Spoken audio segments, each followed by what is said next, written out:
नमस्कार दोस्तों, JP stenography YouTube channel पर आपका स्वागत है।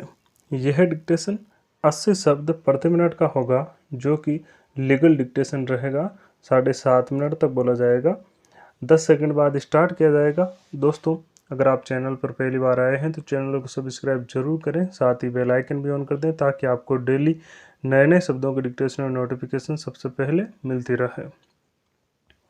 Ready, start. गुवाहाटी उच्च न्यायालय ने आक्षेपित आदेश दिनांक 22 दिसंबर 2008 के द्वारा निम्नलिखित निर्णय निर्देश दिया था, जिसके विरुद्ध ये अपीलें प्रस्तुत की गई। 1. मोटरयान अधिनियम 1988 की धारा 183 और 184, जो मोटर यान को अति तीव्र गति एवं खतरनाक ढंग से चलाने से संबंधित हैं, और अधिनियम के अध्याय 8 के अन्य अपराध पुलिस अथवा न्यायालय के समक्ष समनीय अपराध हैं, और यदि अभियुक्त ने अपने दोषिता का अभिवचन कर लिया है, तब उसके बाद आगे कोई कार्यवाही नहीं की जाएगी। तदनुसार अभिनिश्चित किया जाता है कि दंड प्रक्रिया संहिता के प्रावधान मोटरयान अधिनियम के सांविधिक प्रावधानों अधीन होंगे, और इसके विरुद्ध कोई भी अन्वेषण, जांच और विचारण इसके विरुद्ध एवं अवैध होंगे और विधि में कायम रखे जाने के योग्य नहीं होंगे। 2.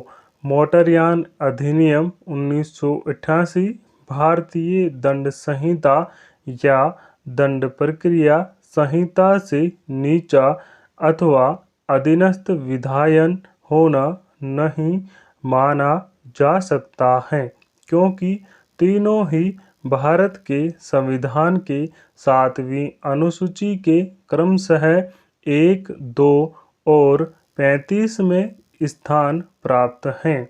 3.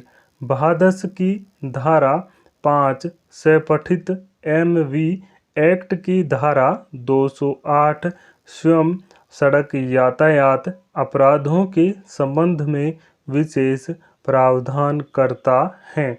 इसलिए बहादस के अंतर्गत इन अपराधों का अभियोजन स्वयं बहादस की धारा 5 का अतिक्रमण करेगा, क्योंकि धारा 5 विशेष विधियों की सर्वोच्चता को प्राथमिकता देता है।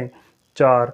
बहादस के अंतर्गत सड़क यातायात से संबंधित अपराधों का अभियोजन अनुमति योग्य नहीं है, क्योंकि इसे विधि का आदेश प्राप्त नहीं है, सिवाय वहाँ के जहाँ MV एक्ट के अंतर्गत अपराध के लिए पर्याप्त दंड न हो। यदि MV एक्ट की धारा 183 व 184 के अंतर्गत अभियुक्त को दंडित नहीं किया जा सकता है, तो उसे बहादस के अंतर्गत भी दंडित नहीं किया जा सकता है। 5. बहादस की धारा 304 के अंतर्गत आने वाले सड़क दुर्घटना में मृत्यु के मामलों को छोड़कर शेष मामलों में अभियोजन केवल मोटरयान अधिनियम के प्रावधानों के अंतर्गत ही किया जाना चाहिए। 6. उपर्युक्त के विचार में आसाम, नागालैंड, मेघालय, मणिपुर, त्रिपुरा, मिजोरम और अरुणाचल प्रदेश के उच्च न्यायालय सभी अधीनस्थ अधिकारियों को मोटर वाहन दुर्घटना के मामलों को केवल MV एक्ट के अंतर्गत पंजीकृत करने के लिए समुचित निर्देश जारी करने हेतु निर्देशित किए जाते हैं, सिवाय भादस की धारा 304 के अंतर्गत आने वाले मामलों के।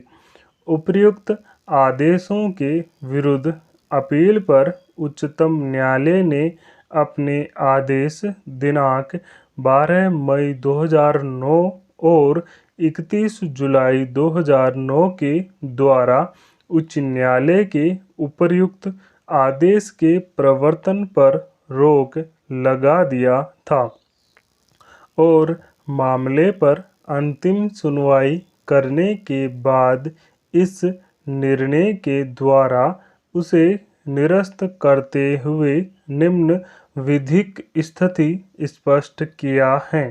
निर्णय एक, मोटरयान अधिनियम 1939 में अनेक कमियों को उद्धृत करते हुए न्यायालय ने M.K. कुन्ही, मोहम्मद बनाम P.A.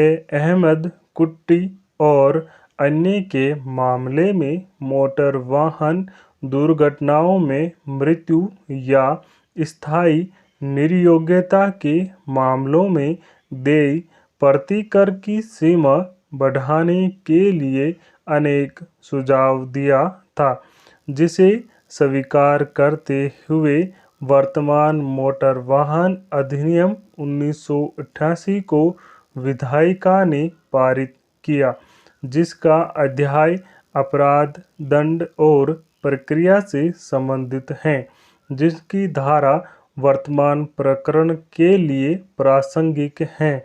धारा 183 अधिनियम के धारा 112 में संदर्भित गति से अत्यधिक तीव्र गति से वाहन चलाने के संबंध में तथा धारा 184 खतरनाक ढंग से वाहन चलाने, धारा 185 नशे के हालत में वाहन चलाने के अपराध से संबंधित है।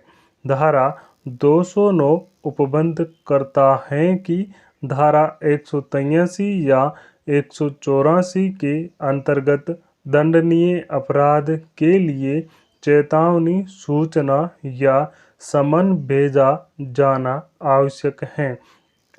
अभ्यास 8 अंतर्गत अपराध के मामले के निस्तारण के लिए जो प्रकृति में समनीय है, संक्षिप्त प्रक्रिया अपनाई जाती है। स्टॉप। दोस्तों, इस डिक्टेशन का PDF लिंक डिस्क्रिप्शन में मौजूद है, साथ ही आउटलाइन का PDF भी है, आप डाउनलोड कर सकते हैं। दोस्तों, अगर डिक्टेशन अच्छा लगे, पसंद आए तो लाइक, शेयर, कमेंट जरूर करें। चैनल को सब्सक्राइब करना ना भूलें। Thank you.